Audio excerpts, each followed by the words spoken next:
ওই এতক্ষণ লাগে আপনি রাইতে কতক্ষণ ধরে দাঁড়াই রয়েছি।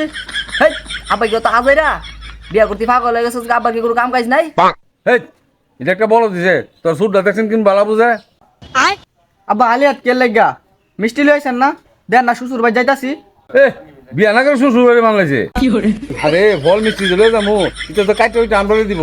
মুরগির মাংস আর গরুর মাংস যে আনছি তা কারা খাইবো? হ আব্বা কথা তো ঠিক কই। দেখছেন আব্বা আপনার বড় ফুলাটা কি বলদ, হ্যাঁ বিয়াটা না করে যদি আমার করে দেন তাহলে তো ভালোই তো। আরে এটা বলো তো এটা না করে তোর করে বালাছি। তুই অনেক বেশি কথা কর।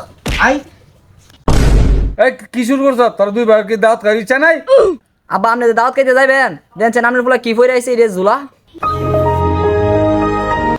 দেখ দেখ দেখ কি পিনতেছে? এই তুই এটা কি পিনতেছ?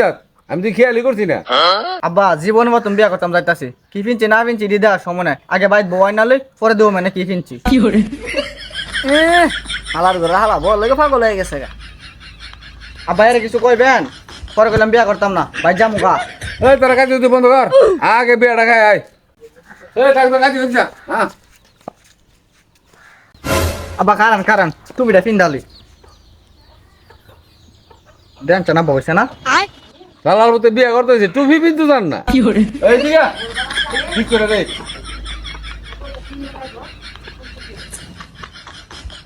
এ ওখানে গিয়ে জামাটার মতো জামে লাগে হ্যাঁ।